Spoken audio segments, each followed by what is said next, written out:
voici un nouveau rendez-vous de l'actualité. Bonsoir, bienvenue. Le Premier ministre Patrick Achi a lancé officiellement le projet des chaînes de valeur compétitives pour l'emploi et la transformation économique. Un projet soutenu par la Banque mondiale, une enveloppe de 200 millions de dollars, soit 100 milliards de francs CFA dégagés pour améliorer les conditions de vie et de travail des producteurs. Nous sommes dans le mois de jeûne pour la communauté musulmane. Le jeûne du Ramadan a démarré ce samedi. Comment les fidèles ont abordé cette première journée de privation de nourriture et de consécration à Dieu? Notre équipe de reportage a sillonné quelques quartiers de la ville d'Abidjan.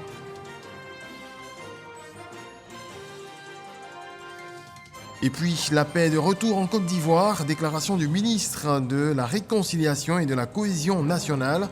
Kouadio Colombertin a rencontré les membres du groupe des ambassadeurs africains en Côte d'Ivoire. Il a présenté des indices qui prouvent ce retour à la normale. Et on le disait, le Premier ministre Patrick Achi dans la région du Sud Comoé ce samedi, avant le lancement du projet des chaînes de valeur compétitives, le chef du gouvernement a marqué un arrêt dans une usine de transformation de caoutchouc à Adaou, à 11 km d'Aboisseau. Alexis Ouedraogo. Plus de 80% du caoutchouc naturel produit sur le continent africain vient de Côte d'Ivoire. Le pays, quatrième producteur mondial, a dépassé la barre du million de tonnes et entend consolider ses acquis. Mieux, renforcer sa chaîne de valeur pour plus d'impact sur la vie des populations. Ce samedi, en visite de travail dans le Sud Comoé pour le lancement du projet de chaîne de valeur compétitive pour l'emploi et la transformation économique, petite escale du chef du gouvernement dans une usine de transformation. C'est une joie pour nous en tant qu'acteurs de la filière EVA, voir le Premier ministre se déplacer pour visiter nos installations, c'est une fierté pour nous. Le Premier ministre vient de nous inviter à dépasser la première transformation et à aller à la deuxième transformation, là où se fait la plus-value. Et donc, nous nous inscrivons dans les instructions qu'il vient de nous donner. Le gouvernement veut pour cette filière passer de la première phase de transformation à la deuxième phase plus rétributive. Patrick Achi vient donc toucher du doigt les problèmes du secteur et déployer l'arsenal gouvernemental pour le rendre plus fort par la modernisation des unités, l'intégration des solutions digitales et autres accès à de nouvelles niches de marché. Un peu plus tard ce samedi, Patrick Achi ira à la rencontre des producteurs. On le disait, le Premier ministre Patrick Achi a procédé ce samedi à Aboisseau au lancement du projet des chaînes de valeur compétitives pour l'emploi et la transformation économique, financé par la Banque mondiale à hauteur de 100 milliards de francs CFA. Ce projet va augmenter la rentabilité des filières de production dans le pays. On reste toujours avec Alexis Ouedraogo. Chef du gouvernement! En heure militaire, à l'entrée de la ville, puis cap sur le stade d'Aboisseau pour le lancement ce samedi du projet des chaînes de valeur compétitives pour l'emploi et la transformation économique. En des termes plus simples, ce projet veut développer la rentabilité des filières clés de production. Le projet vise à améliorer la compétitivité des chaînes de valeur du palmier, de l'EVA, de l'ananas, de la mangue et du plastique, à savoir les granulés faits à partir de pétrole. Améliorer la compétitivité voudrait dire augmenter la valeur et le volume de nos exportations dans ces spéculations. Mais le projet vise également à améliorer le revenu de nos planteurs à travers la création d'une plus forte valeur ajoutée dans nos pays.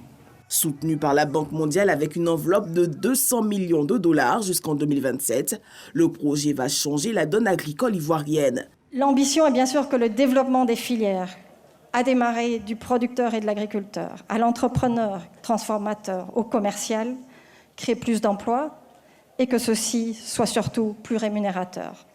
L'idée est que vous génériez et tiriez de plus de valeur des produits que vous produisez déjà.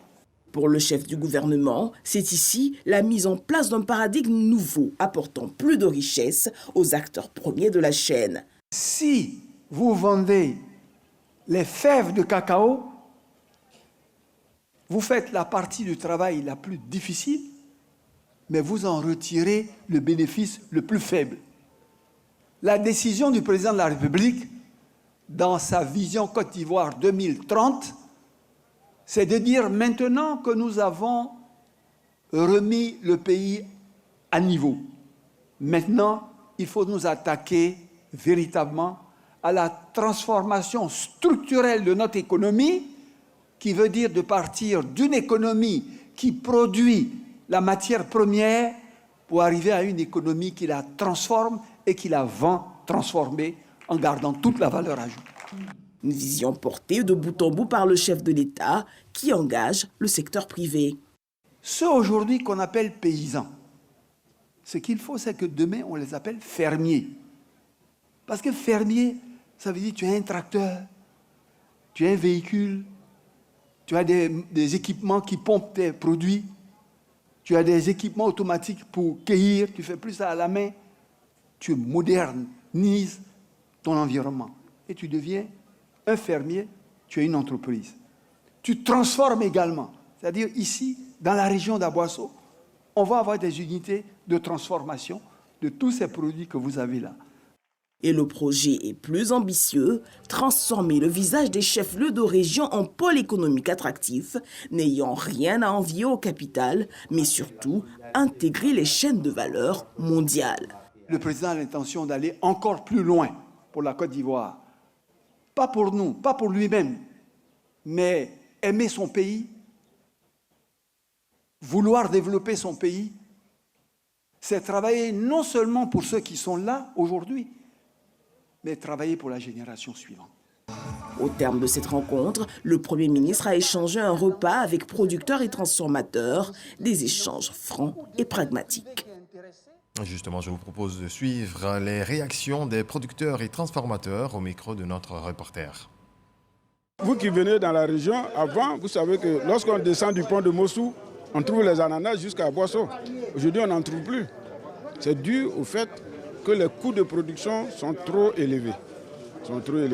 Et si l'État a pris l'initiative de nous aider, nous ne pouvons que saluer et accueillir ça vraiment. Et nous souhaitons que cela soit une réalité. Le projet qui est mis en œuvre va véritablement nous aider. Mais comme on le dit, c'est au pied du mur qu'on voit le vrai maçon. Le Premier ministre, après son intervention, nous a donné beaucoup d'espoir. Nous pensons que si il met en œuvre ce projet, ça va redynamiser les filières et je pense que les producteurs auront vraiment solution à leurs problèmes. Notre souhait, c'est qu'effectivement, il y ait la création de plusieurs chaînes de valeur pour que les revenus des producteurs soient à la hauteur de l'effort qu'ils fournissent et qu'eux ici, ils aient droit au bonheur. L'agrotransformation demeure un atout majeur. Ça crée des emplois et ça participe pleinement au développement de la région. J'ai eu la chance de participer à la naissance de ce projet et je puis rassurer les populations d'Aboasso et les populations de la Côte d'Ivoire du bénéfice de ce projet de compétitivité de nos chaînes de valeur pour les années à venir dans la vision stratégique du président de la République. Le processus est lancé. Nous allons appeler toutes nos populations, toute notre jeunesse à adhérer à ces projets. En marge de cette rencontre, le Premier ministre Patrick Achi a inauguré le nouveau stade de la ville d'Aboasso, baptisé Stade Eugène Akaolé. L'ouvrage devra fortement contribuer au renforcement de la cohésion au sein des populations. C'est en tout cas ce que souhaitent les autorités ivoiriennes. Je le disais en titre, Ramadan aujourd'hui. Comment les musulmans abordent ce premier jour de jeûne? Notre équipe de reportage a sillonné quelques endroits de la ville d'Abidjan pour s'imprégner justement de la situation. Khalil Diomandé. Cocody Saint-Jean. Il est 16 heures. Ce conducteur stationne son véhicule pour exécuter sa prière. Pour lui, il n'est pas question de manquer un seul instant d'invocation à Allah en ce mois béni de Ramadan. À Adjamé, devant cette mosquée, un accent particulier est mis sur la spiritualité. Je fais ces invocations depuis 5 heures du matin pour implorer la miséricorde d'Allah. Pendant le mois de Ramadan, le Satan était enchaîné. C'est-à-dire ce qui empêche le musulman de bien adorer Dieu, qui est le diable, est affaibli par la venue du mois de Ramadan. Non loin de la mairie d'Adjamé, Ami se dit soulagé par ce temps clément. Par rapport à mon premier jour de carême, ça se passe très bien. Je n'ai pas saucisse, la faim, rien du tout. Le temps est sombre, il n'y a pas de soleil. C'est déjà un cadeau avec la pluie. Voilà, on n'a pas eu faim, donc ça c'est une grâce de Allah. Chez ces vendeuses, contrairement à l'année dernière, les beignets se vendent difficilement à l'entame de ce mois de jeûne. Aujourd'hui là c'est dur. On n'a pas encore vu des clients. Bon, on n'a pas fait beaucoup comme la manière qu'on fait là. Bon, comme c'est un samedi aussi, c'est ça, c'est un jour ouvrable. Je pense que ça allait aller. À quelques mètres de là, c'est l'affluence chez cette dame. Ça fait 4 ans qu'il achète les beignets chez cette dame-là. Son beignet, il est bien fait, il est raffiné, il est léger. Quand tu manges, tu n'as pas de problème de digestion. Ramadan est marqué par les moments de rupture. Dans cette cour située en plein cœur d'Adjamé, les femmes s'attellent à la cuisine pour concocter des mets variés et succulents. Entre nous ici, c'est la solidarité. Quand il est l'heure pour couper le carême, chacun fait sa petite part et puis on mange ensemble. On prie Dieu aussi que le reste s'achève comme ça. Du sucre et du riz pour les musulmans d'Abobo. C'est un don de la mairie de la commune, ou alors la maire de la commune et son conseil municipal. Candia Camara qui a demandé aux musulmans de mettre ce moment de dévotion à profit pour prier pour la paix en Côte d'Ivoire. La ministre d'État a également invité les populations d'Abobo à prioriser le vivre ensemble. Autre volet de l'actualité, le campus associé numérique de l'École supérieure africaine des technologies de l'information et de la communication ESATIC a vu le jour. Il a été inauguré par les ministres Adama Diawara, Roger Félix Adom et l'ambassadeur de France en Côte d'Ivoire. C'est le fruit de la coopération ivoiro-française. On en sait davantage avec Sephora Zegui. Les ministres Adama Diawara et Roger Adom Félix sur les bancs de l'École supérieure africaine des technologies de l'information et de la communication ESATIC. Pas pour suivre des cours, mais plutôt pour inaugurer le campus numérique Cannes de la dite école. Une plateforme qui a pour vocation la formation diplômante conjointe entre des établissements ivoiriens et français. Le Cannes est un programme monté dans le cadre du hub franco-ivoirien. C'est un partenariat défini entre l'ESATIC et l'École supérieure des technologies industrielles avancées de Bidar en France pour former des étudiants à des diplômes français, n'est-ce pas, sans bouger de Côte d'Ivoire. La mise en œuvre de ce projet est possible grâce au contrat de désendettement et de développement C2D. Vous savez, le processus de C2D, c'est un processus collectif. On s'assoit à la table, français et ivoiriens, et on décide ce qu'on va faire ensemble. Je voulais quand même dire qu'aujourd'hui, j'ai vu une très belle école qui permet aux étudiants de Côte d'Ivoire, mais aussi de la région, d'obtenir des diplômes de qualité internationale.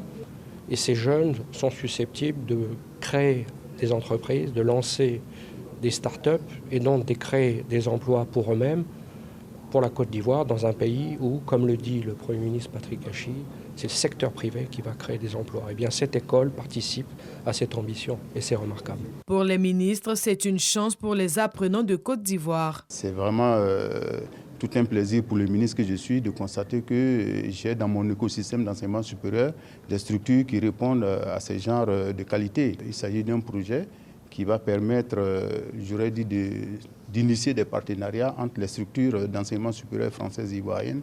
Et cela, c'est tout bénéfice pour nos étudiants. Il est important que nous ayons des jeunes Ivoiriennes, des jeunes Ivoiriens bien formés. Donc ceci garantit des compétences numériques, ceci garantit l'avenir de notre pays et puis faire en sorte que nous puissions entrer réellement dans la cyber-excellence. Depuis sa création en 2012, l'ESATIC a formé 250 masters, tous insérés dans le monde professionnel. Ce campus associé numérique offre ainsi plus de chances aux jeunes et aux cadres des entreprises de figurer parmi les masters de l'ESATIC. Dans le département d'Abakala, la commune de Boniéré-Dougou est reliée à la sous-préfecture de Niéméné par du bitume. En tout, 12 km de linéaire en voie d'achèvement pour le grand bonheur des populations. En déplacement dans la région, le ministre de l'Équipement et de l'Entretien routier en a fait le constat. Mama Traoré. À l'instar des autres villages de la région du Hambol, Niéméné est connu pour son potentiel de production de noix de cajou. Jusque-là, le mauvais état de la voie d'accès à cette localité rendait difficile l'évacuation des produits. Plus le cas aujourd'hui, avec le bitume qui relie depuis quelques mois Niéméné à l'axe Katiola d'Abakala. Avant, il n'y avait pas goudron, mais maintenant il y a goudron vraiment. En tout cas, je trouve la route très bonne. Nos produits sortent très facilement. Avant, pour aller à Fumolo, pour aller présenter une voiture comme ça, tu as toutes les difficultés parce que la voie n'est pas bonne. Mais actuellement, il sait qu'il peut prendre la voie sans vous venir à Niéméné. La voie arrange nos affaires. Pour désenclaver Niéméné, le gouvernement a autorisé la construction de 12 km de route bitumée depuis la commune de Boniéré-Dougou. La largeur de la route est de 7 mètres de chaussée et de 1,50 m d'accotement. Les travaux ont consisté à construire aussi des ouvrages de drainage pour l'évacuation des eaux pluviales et aussi l'éclairage de la traversée de Boniéré. Il a plu au président d'autoriser donc le bitumage de cette voie, donc ce qui a été fait, mais aussi dans la ville de Niéméné, de donner 3 km. Les 3 km de bitume dans la sous-préfecture de Boniéré sont en train d'être terminés. La volonté du président, c'est d'aider donc à améliorer les conditions de vie sur l'ensemble du territoire. Donc, quelles que soient les zones où nous nous trouvons, des travaux importants sont faits. À 2 mois de la fin du délai d'1 an prescrit, le taux de réalisation des travaux est de 90%. L'entreprise en charge des travaux assure que l'ouvrage sera livré à temps. Les acteurs du logement en Côte d'Ivoire échangent avec leur ministre de tutelle le temps d'un déjeuner débat.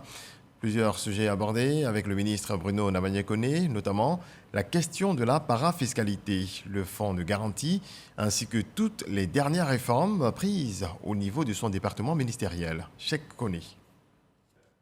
Bruno Koné face aux acteurs de la chaîne immobilière, ça semble être un air de déjà-vu, mais c'est la première fois sous ce format avec les 2 chambres nationales de promoteurs immobiliers réunis. Les enjeux relatifs à la mise en œuvre des dernières réformes au niveau des secteurs de la construction du logement et de l'urbanisme au centre des échanges. Aujourd'hui, l'enjeu, c'est de pouvoir faire des productions massives, production industrielle, permettre la production de 5 000, 10 000, voire 20 000 logements par an. C'est ça l'enjeu, parce que le déficit est énorme et très important. Cela ne peut pas se faire de façon dispersée, isolée, chacun dans son coin. Aller vers des lotissements anarchiques, ça cause beaucoup de problèmes. Donc on s'est dit que la logique est d'aller dans une vision de ville nouvelle, dans une vision de regroupement des promoteurs. Sans langue de bois, les acteurs se sont exprimés. Avec force, détail et pédagogie, Bruno Nabagné-Koné leur a expliqué l'ensemble des réformes, leur impact direct sur les populations, mais également les avantages pour les promoteurs. La vision au niveau de l'État de Côte d'Ivoire, la vision au niveau du chef de l'État, le président Alassane Ouattara, du Premier ministre Patrick Achi, c'est de faire en sorte que tous les Ivoiriens, partout où ils sont, puissent être logés décemment, puissent avoir accès à un logement décent. C'est cette vision que nous avons et c'est sur cette vision que nous travaillons. Et pour cela, un grand nombre de réformes ont été faites dernièrement qu'il convenait d'expliquer aux acteurs du terrain que sont les promoteurs. Aussi, les inquiétudes relatives au nouveau statut juridique de l'ex-SICOGI mué en agence, la création du fonds de garantie pour le financement du logement social et l'instauration d'une parafiscalité ont-elles fait l'objet d'explications détaillées au grand bonheur des membres des 2 chambres. Coronavirus, voici le point de la situation en Côte d'Ivoire.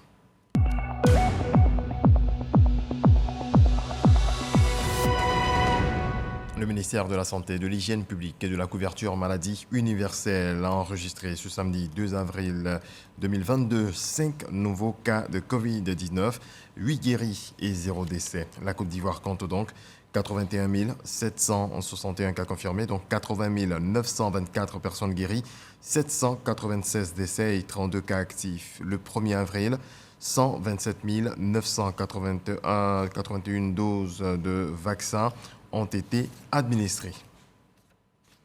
Ce samedi marque la 51e édition de l'opération Grand Ménage. Le lancement a eu lieu dans le quartier Aliodan, dans la commune de Marcory. À cette occasion, le ministre de l'Assainissement et de la Salubrité a invité les populations à maintenir leur cadre de vie sain. Boaké Fofana a saisi l'occasion pour appeler les Ivoiriens au respect des ouvrages d'assainissement. Un nouveau marché pour la commune de Yopougon. Il a été inauguré dans le quartier camp militaire par le ministre du Commerce et le maire de la commune. Les deux personnalités ont demandé aux bénéficiaires de prendre soin de l'ouvrage. Théodore Zozou à Boussanogo. D'un coût de réalisation d'1,7 milliard de francs CFA, cette infrastructure inaugurée par le ministre du Commerce et de l'Industrie, Souleymane Diarra-Souba, est l'œuvre du conseil municipal. Ce marché est donc le vôtre. Nous l'avons pensé et construit pour vous, afin de vous offrir les meilleurs espaces pour vos activités. Aussi, je voudrais vous rassurer que nous travaillons pour un développement équitable. Aucune couche sociale n'est oubliée. Aucun quartier n'est écarté dans notre politique de développement. Un joyau architectural bâti sur 6500 mètres carrés avec 484 étals et 144 box et boutiques, un espace de déchargement de marchandises et bien d'autres commodités salués par les commerçantes déjà installés. De l'autre côté, on était carrément exposés. On était en bordure de route. Maintenant, ça va. Il y a une sécurité. En tout cas, ici, c'est garanti. Pour le ministre Souleymane Diarra-Souba, ce marché moderne de proximité s'inscrit dans la politique de développement du président de la République, Alassane Ouattara. Doter les commerçants ainsi que les entreprises commerciales d'un ensemble d'espaces et d'équipements commerciaux modernes contribue à améliorer les conditions de travail des commerçants d'une part et à améliorer les conditions d'achat des consommateurs d'autre part. C'est pourquoi je vous exhorte à vous faire recenser massivement pour la croissance et la dynamisation de vos activités, car c'est ensemble que nous allons œuvrer au rayonnement d'un secteur commercial dont la contribution au produit intérieur brut de la Côte d'Ivoire ne cesse de croître, et ce au profit d'une Côte d'Ivoire plus stable et plus prospère. Le conseil municipal de Yopougon, avec à sa tête le ministre d'État Gilbert Kafana Koné, s'engage à rénover plusieurs autres marchés d'ici à 2025. Je le disais en titre, la paix est définitivement revenue en Côte d'Ivoire, une décennie après la fin de la crise qui l'a secouée. Les mots du ministre de la Réconciliation et de la Cohésion nationale, c'était au cours d'une rencontre de Kouadio Konambertin avec les membres du groupe des ambassadeurs africains en Côte d'Ivoire. Logoreti à Boussanogo. Et il fait bon vivre en Côte d'Ivoire. La paix et la cohésion sociale sont de retour. C'est le message du ministre de la Réconciliation et de la Cohésion nationale, Kouadio Konambertin, aux membres du groupe des ambassadeurs africains accrédités en Côte d'Ivoire, au nom du gouvernement ivoirien. Au nom du groupe des ambassadeurs africains, nous féliciter de la très belle initiative du président de la République, son Excellence Alassane Ouattara, pour avoir instruit particulièrement le ministre de la Cohésion nationale pour avoir cet échange avec les ambassadeurs africains. Donc c'est un échange qui s'est déroulé dans de très bonnes conditions et qui nous a permis, nous en tant que diplomates, d'aller à la source de l'information. Pour Kouadio Konambertin, cette paix retrouvée traduit les preuves et les efforts multiples du président de la République Alassane Ouattara en faveur de la consolidation de la paix. Nous avons engagé le dialogue politique qui s'est soldé par la signature de l'ensemble des acteurs des rapports finaux. Pour dire que cette 5e phase du dialogue a abouti à quelque chose de concret, allant dans le sens de la consolidation de la paix sociale. Les ambassadeurs africains qui sont en Côte d'Ivoire sont nos partenaires. On leur a fait le point, ils ont essayé bien sûr de comprendre, on a essayé d'apporter quelques réponses je pense qu'on est sortis tous avec la même conviction que la Côte d'Ivoire est engagée résolument dans la voie de la paix, dans la voie de la réconciliation. Le ministre de la Réconciliation et de la Cohésion nationale, Kwadjo Konabertin, a également fait remarquer que le dialogue avec les représentants des nations africaines est un axe fondamental de la politique du gouvernement. Un mot de politique à présent. Les membres du directoire du RHDP se sont réunis pour une séance de travail. Au terme de cette rencontre, plusieurs décisions ont été prises, dont le soutien du parti à l'action gouvernementale à partir de plusieurs stratégies. Éric Ogoré nous en parle. Le RHDP adopte une nouvelle stratégie pour redynamiser le parti des oufouettistes. Une volonté des membres du directoire de ce parti politique qui va se traduire en actes. Le rôle sera essentiellement de faire remonter les informations sur l'action gouvernementale, tant au niveau national qu'au niveau des différentes régions. Le RHDP a porté la candidature du président Ouattara, le RHDP a porté le projet de société, le programme de gouvernement du président Alassane Ouattara. Il s'agira donc pour les points focaux des ministères donc de remonter au secrétariat national en charge des relations avec les points focaux les éléments sur l'action gouvernementale. Tous les ministères ont été regroupés en 3 entités. Donc nous avons les ministères du développement économique, donc tous les ministères concernés par ces points auront donc leurs points focaux. Nous avons ensuite les ministères des infrastructures et du cadre de vie. Et ensuite, nous avons les ministères d'administration et du développement social. Le rassemblement des oufouettistes va faire une part belle aux militants. Désormais, les militants de la base seront au cœur de ce parti politique. Remettre le militant au cœur du parti. Son objectif final est de donner une identité propre au RHDP, un parti national creusé de toutes les sensibilités. Le plan a proposé les outils d'information et de communication pour assurer la promotion et le rayonnement du parti. Et bien évidemment, ce document a été adopté par le directoire, vu sa pertinence et la richesse des propositions qui ont été faites. Donc ce document proposé par le secrétariat exécutif adjoint en charge de la communication et de la propagande a été validé par le directoire. Pendant 4 heures d'horloge, Gilbert Kafana Koné et ses lieutenants ont travaillé à rechercher des méthodes innovantes qui vont donner un nouveau souffle au parti. En bref, l'Office national des sports a animé jeudi dernier une conférence de presse pour faire le point sur l'avancement des infrastructures devant abriter la prochaine CAN dans notre pays. À cette rencontre qui s'est déroulée dans les locaux de la piscine d'État de Treichville, connaît Mariam Yoda, directrice générale de l'ONS, a tenu à rassurer l'auditoire quant au respect de la date de livraison des infrastructures. On poursuit en bref toujours, cette fois avec des images. Au Mali, plus de 10 jours après le lancement d'une opération de grande envergure dans le village de Moura, cercle de Djenné, région de Mopti, dans le centre du pays. L'état-major général des armées donne enfin les détails et un bilan. Plus de 200 djihadistes tués dans cette zone qui était totalement assiégée par les forces armées maliennes et leurs alliés russes. Voilà, c'est ici que nous marquons un terme à cette édition. Merci à toutes et à tous de nous avoir suivis. Excellente nuit sous la protection du Très-Haut.